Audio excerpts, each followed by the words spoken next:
دنیا میں رہنے والا انسان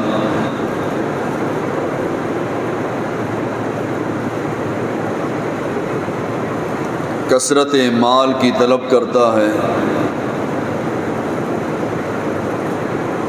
اولاد کی کثرت کو چاہتا ہے،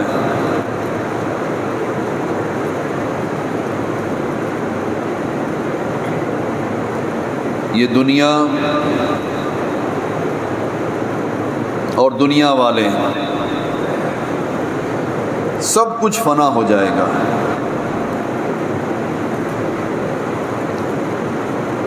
جو اللہ کی شریعت کو چھوڑ کر صرف دنیا کو ہی چاہتا ہے،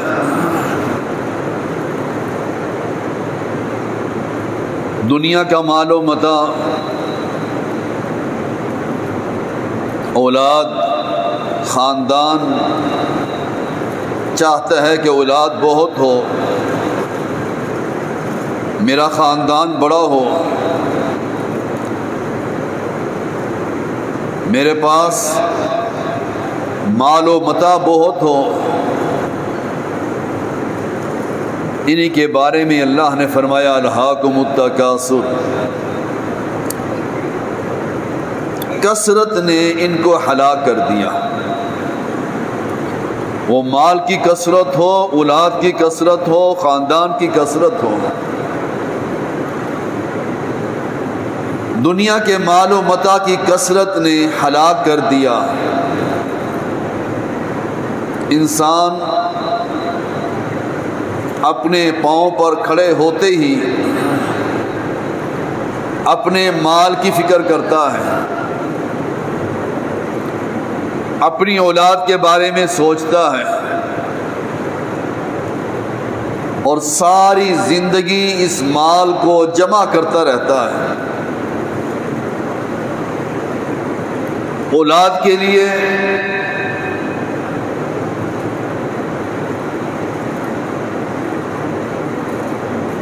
جائیداد بنانے کے لیے محنت کرتا رہتا ہے، زندگی ایسے ہی گزر جاتی ہے۔ حتی زرتم المقابر، یہاں کہ وہ قبر میں پہنچ جاتا ہے۔ یہ انسان، یہ قرآن کی آیت کریمہ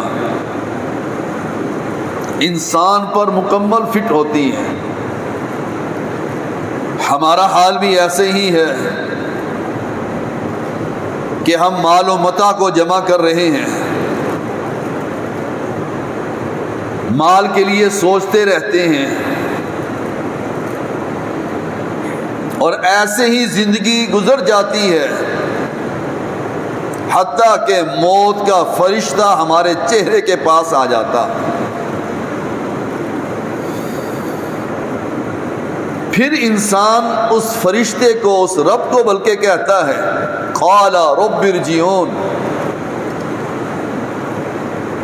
موت کے فرشتے کو دیکھ کر پھر رب یاد کرتا ہے، پھر رب کو یاد کرتا ہے کہ قال رب ارجعون، اللہ مجھے واپس بھیج دے۔ حالانکہ اس کی عمر 60، 70، 80 اور 90 سال ہو جاتی ہے۔ لعلی اعمل صالحا، پھر وہ کہتا ہے کہ میں نیک عمل کروں گا۔ فاصدق، میں صدقہ کروں گا، میں نیک لوگوں میں شامل ہوں گا۔ اور اس سے پہلے وہ مال کو جمع کرتا رہتا ہے۔ حتی زرتم المقابر، یہاں تک کہ قبروں پر پہنچ جاتا ہے، لوگ اس کو قبر میں داخل کر دیتے ہیں۔ کلا سوف تعلمون، ہرگز نہیں تم جان لو گے۔ ثم کلا سوف تعلمون، پھر فرمایا کہ ہرگز نہیں، دوبارہ جان لو گے۔ اور اس قبر کے بارے میں انسان اس وقت جانے گا جب قبر کے اندر داخل ہوگا۔ جب اہل و عیال اور دوست اور رشتہ دار اس کو چھوڑ کر واپس آ جائیں گے، پھر اس کو معلوم ہوگا کہ قبر میں کیا حالات۔ کلا لو تعلمون علم الیقین، پھر یقین کی آنکھ سے وہ دیکھے گا، پھر اس کو یقین آئے گا کہ واقعی عذاب قبر ہوتا ہے، واقعی حساب و کتاب ہوتا ہے، واقعی منکر نکیر آ کر سوال و جواب کرتے ہیں کہ من ربو کا، من نبیو کا، ما دینو کا،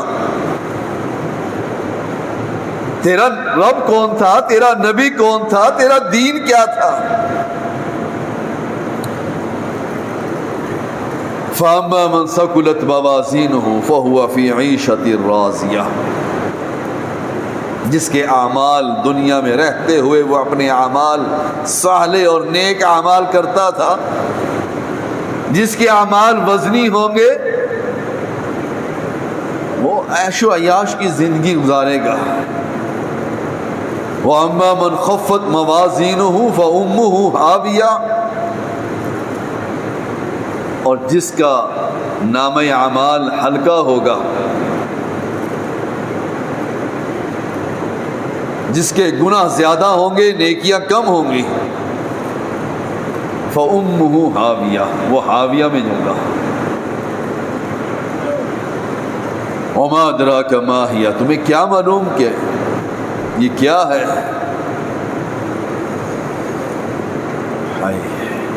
اللہ کے رسول کا فرمان ہے صلی اللہ علیہ وسلم کہ جس شخص کی نیکیاں برائیوں سے ایک رائی کے دانے کے برابر بھی زیادہ ہوں گی وہ جنت میں جائے گا۔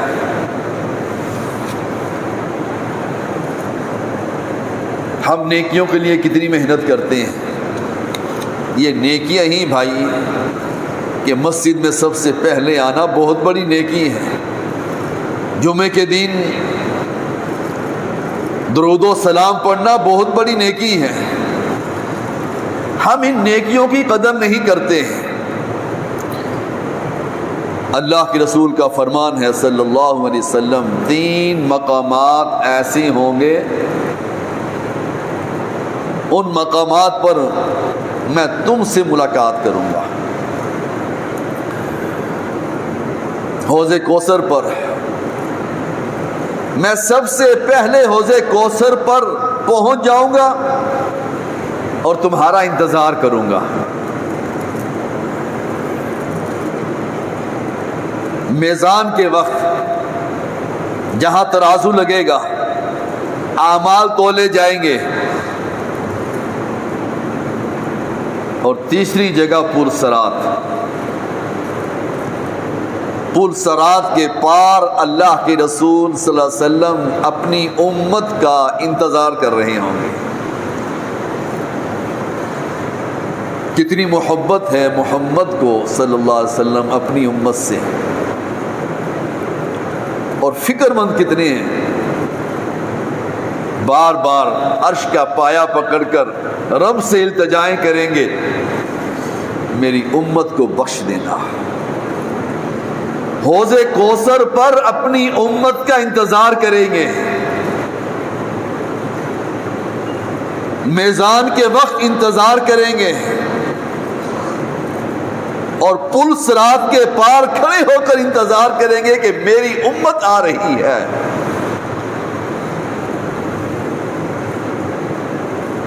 ہم ان 3 مقامات پر پہنچنے کے لیے تیاری کتنی کر رہے ہیں؟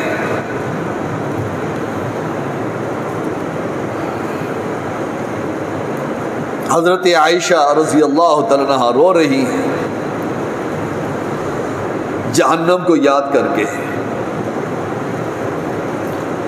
کہ کیسا وقت ہوگا، کیسے حالات ہوں گے۔ ان حالات اور واقعات کو مد نظر رکھتے ہوئے رو رہی ہیں، اپنے آنسو بہا رہی ہیں، حالانکہ جانتی ہیں ہم دن میں کتنا بار سوچتے ہیں جہنم کی آگ کے بارے میں۔ اس سے بچنے کے لیے کتنی کوشش کرتے ہیں.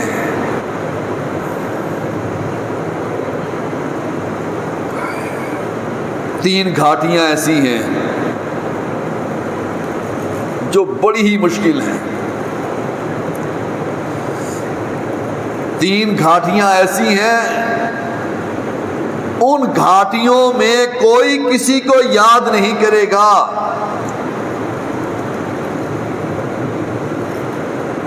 اللہ کی رسول صلی اللہ علیہ وسلم بھی حضرت عائشہ کو یاد نہیں کریں گے. وہی میزان، پل صراط، جہاں اعمال تولے جائیں گے، جہاں میزان قائم ہوگا، اور اس پل صراط پر جو بال سے زیادہ باریک ہے اور تلوار سے زیادہ تیز ہے، کوئی کسی کا ساتھ نہیں دے گا. بھائیو، اعمال کیجئے. یہ دنیا کا مال و متاع یہی رہ جائے گا. حتی زرتم المقابر، یہاں تک کہ انسان قبر میں پہنچ جاتا.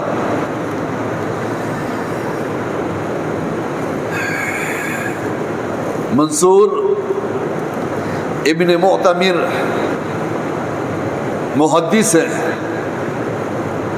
گھر سے جنازہ اٹھتا ہے. ان کی والدہ چیختی ہے کہ میرے بیٹے کو جہنم کی یاد نے مار ہی دیا. حدیث کے محدث، اور اتنی فکر جہنم کی آگ سے بچنے کے لیے ہر وقت پریشان ہی پریشان ہے. اللہ کے رسول کا فرمان ہے صلی اللہ علیہ وسلم، کئی بار میرا دل چاہتا تھا کہ میں اپنے رب سے دعا کروں تمہیں عذاب قبر سنوا دے. اور ایک روایت میں آتا ہے کہ جو کچھ میں جانتا ہوں اگر تم جان لو تمہاری ہنسیاں بند ہو جائیں، تم رونا شروع کر دو. اور ایک روایت میں آتا ہے کہ اپنے مردوں کو دفنانا چھوڑ دو گے. یہ سب عذاب قبر کے بارے میں ہے. اگر تمہیں معلوم ہو جائے جو میں جانتا ہوں.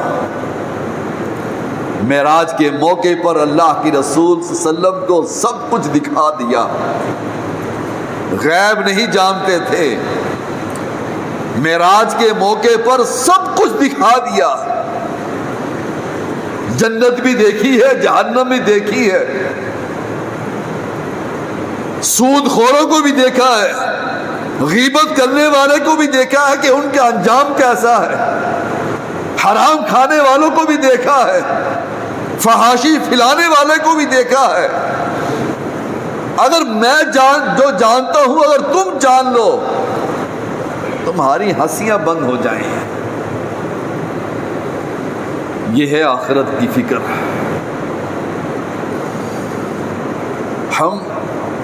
ہم صبح کی نماز میں اٹھ ہی نہیں سکتے. ہمارا جسم اپنے بستر سے علیحدہ نہیں ہوتا اور خواہش رکھتے ہیں کہ قبر سے اٹھ کر سیدھا جنت میں چلے جائیں. بستر سے اٹھ کر مسجد میں تو آ نہیں سکتے اور قبر سے اٹھ کر جنت کی خواہش ہے. بھائیو، اعمال کیجئے. دنیا میں رہتے ہوئے کسی کو دھوکہ نہ دیجئے، کسی پر ظلم نہ کیجئے، کسی سے زیادتی نہ کیجئے. حبشہ سے لوگ مسلمان ہو کر آئے. آپ نے فرمایا کوئی اپنے علاقے کا کوئی واقعہ سناؤ. حضرت جعفر طیار رضی اللہ تعالیٰ عنہ واقعہ سناتے ہیں کہ ہم سفر میں تھے.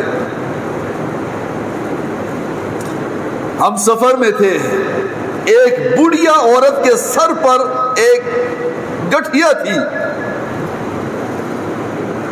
ایک گھڑ سوار آتا ہے اور وہ اپنے نیزے سے اس کی گٹھیا گرا دیتی ہے، سامان اس کا بکھر جاتا ہے اور وہ بیچاری بڑھیا اپنے سامان کو سمیٹ رہی ہے اور اپنی زبان سے کہہ رہی ہے، کل تیرا کیا بنے گا جب اللہ عدالت کی کرسی پر بیٹھے گا، میں اس سے سوال کروں گی، اس وقت تیرا کیا حال ہوگا۔ یہ آواز سنتے ہی اللہ کے رسول رو رہے ہیں، صحابہ رو رہے ہیں۔ کبھی ہم نے بھی سوچا ہم جانتے بوجھتے ہوئے زیادتی کر دیتے ہیں، جانتے بوجھتے ہوئے کسی کا مال کھا لیتے ہیں، کسی کی زمین ہڑپ کر لیتے ہیں، دوستوں کے حقوق کو غصب کر لیتے ہیں، رشتہ داری کے رشتہ داریوں کے حقوق ختم کر لیتے ہیں۔ کبھی یہ بات جو بڑھیا نے کہی تھی کہ تیرا کیا بنے گا جب اللہ عدالت کی کرسی پر بیٹھے گا، میں پوچھوں گی میرے سامان کو کیوں گرایا تھا۔ کبھی زندگی میں ہم نے بھی سوچا کہ ہمارا کیا بنے گا، کیا بنے گا ہمارا، ہم کس کس بات کا جواب دیں گے اللہ کو۔ حتی زرتم المقابر، ہم قبروں میں پہنچ چکے ہیں، عمر اتنی ہو چکی ہے، کلا سوف تعلمون ثم کلا سوف تعلمون۔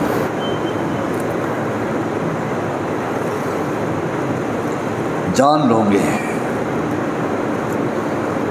کہ آخرت کی زندگی کیسی ہے۔ حدیث میں آتا ہے میری امت کی عمریں 60 اور 70 کے درمیان ہے، اور یہ انسان اپنے وارث کے مال کو زیادہ پسند کرتا ہے۔ وارث کا مال جو چھوڑ کر جاتا ہے وہ وراثت میں تقسیم ہو جاتی۔ حدیث میں آتا ہے اس انسان کا مال وہ ہے جو کھا لیا، پہن لیا اور صدقہ کر دیا،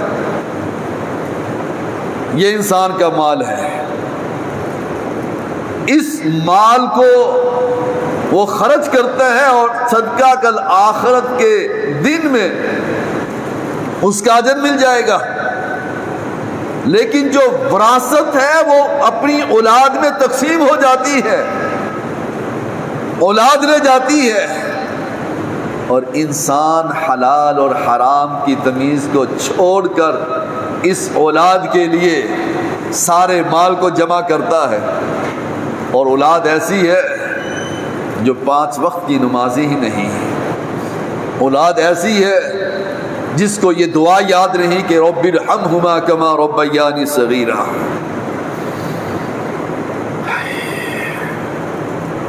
اللہ کے رسول کا فرمان ہے صلی اللہ علیہ وسلم، حتی زرتم المقابر کی تفسیر میں کہ انسان جب قبر میں پہنچ جاتا ہے، اس کی قبر میں 99 خطرناک بچھو اور سانپ ہو جاتے ہیں۔ ایک فرشتہ ہاتھ میں ہتھوڑا لے کر اس کے سر پہ مارتا ہے، ھذان خصمان اختصموا فی ربہم فالذین کفروا قطعت لهم ثیاب من نار یصب من فوق رؤوسہم الحمیم، اس کے سر پر کھولتا ہوا پانی ڈالا جائے گا، یسحر بہ ما فی بطونہ والجلود، اس کی پیٹ کی انتڑیاں باہر نکل جائیں گی، وَلَهُمْ مَقَامِعُ مِنْ حَدِيدٍ، لوہے والا ہتھوڑا لے کر کھڑا ہوگا۔ کیوں نہیں سوچتے بھائیوں، کیوں نہیں اس دین کی طرف آتے؟ اس دین کو حاصل کرنے کے لیے محنت کیوں نہیں کرتے؟ کیوں نہیں اپنے بستروں سے اپنے جسم کو علیحدہ کیوں نہیں کرتے؟ کس چیز کا انتظار کر رہے ہیں؟ شریعت موجود ہے، احادیث موجود ہے، اور موجود ہونے کے بعد سب کچھ معلوم ہے کہ اس کا اتنا ثواب ہے، اس کا اتنا ثواب ہے۔ ان اعمال کرنے سے انسان کے درجات بلند ہوتے ہیں، کیوں نہیں کرتے؟ کتنے لوگ ہیں جنہوں نے شوال کے روزے رکھے، خوش نصیب لوگ ہیں، اور سب کو معلوم ہے کہ شوال کے روزے رکھنے سے سال بھر کے روزوں کا ثواب ملتا، اور ایک نیکی کم ہوگی حشر کے میدان میں۔ انسان والدین کے پاس، بیوی بچوں کے پاس، رشتہ داروں کے پاس، دوستوں کے پاس مارا پھرے گا، کوئی ایک نیکی نہیں دے گا۔ اور آج نیکیوں کے انبار ہیں بھائیوں، نیکیوں کے انبار۔ صرف فرض نماز پڑھ لینے کے بعد آپ تسبیح کر لیں، سبحان اللہ، الحمدللہ، اللہ اکبر، لا الہ الا اللہ۔ یہ تسبیح کرنے سے انسان کے گناہ معاف ہو جاتے ہیں، چاہے وہ سمندر کی جھاگ کے برابر کیوں نہ ہو۔ کبھی ہم نے باقاعدگی سے یہ تسبیح پڑھی؟ فرض نماز پڑھ لینے کے بعد انسان آیت الکرسی پڑھتا ہے، اس کا اتنا ثواب ہے کہ جنت میں چلا جاتا ہے۔ اتنی نیکیاں کہ ہم اس نیکیوں کو سمیٹ نہیں سکتے۔ اللہ تو اتنا غفور الرحیم ہے، رحمان الرحیم ہے کہ مسجد میں چلنے والا انسان، مسجد کی طرف آنے والا انسان کو اتنی نیکیاں دی جاتی ہیں، اتنے درجات کو بلند کر دیا جاتا ہے۔ ہم کس غلط فہمی میں مبتلا ہیں بھائیوں؟ یہ مال و متاع یہی رہ جائے گا۔ الہاکم التکاثر، اس مال کی کثرت نے انسان کو ہلاک کر دیا۔ اور اللہ کے رسول کا فرمان ہے صلی اللہ علیہ وسلم، اگر اس انسان کے پاس سونے کی 2 وادیاں ہوں، یہ تیسری کی خواہش کرے گا، اور اس کا منہ قبر کی مٹی ہی بھرے گی۔ کچھ نہیں بنتا مال و متاع سے، یہ ہلاک ہونے والی چیزیں ہیں بھائیوں۔